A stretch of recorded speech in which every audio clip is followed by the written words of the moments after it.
So the bigger challenge for us is how do you retain people? Because many a times the freshers, when they come in, within 6 months, 1 year after you train, they leave. Yeah.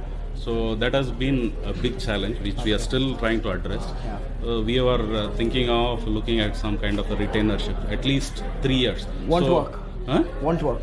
I don't know. So I'm just saving you time. Yeah. Okay. Fine. So that's why I was just trying to figure out how do we do this. So I want you to understand this.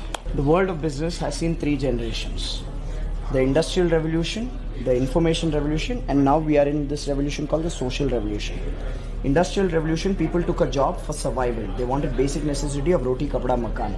So they went in and they worked in a workplace, and they didn't leave that workplace even if the boss was abusive, and even if the boss would physically beat them up, people would not leave.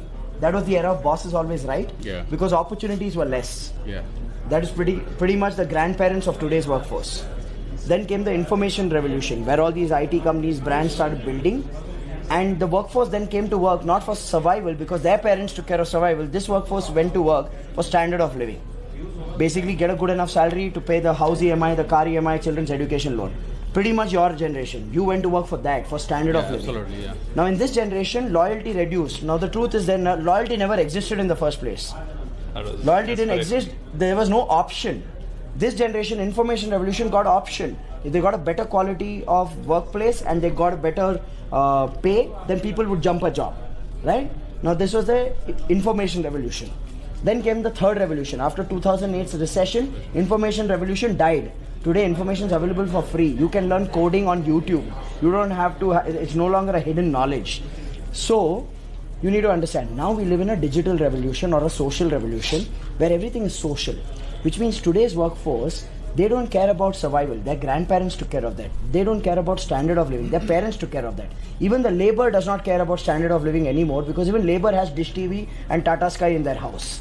So if you'll say, I'll cut your pay, or if you'll say, I'll bind you with a contract, they will say, thank you so much, I'm finding another job. Today's workforce needs something else. They want quality of life, not standard of life. Standard of life, parents took care. Today's workforce is thinking quality of life, which means quality of workplace, which means quality of job, quality of environment, quality of role, opportunity, learning and rewards, all of that. Unless you don't have a mechanism for that, you will always grapple with this retention.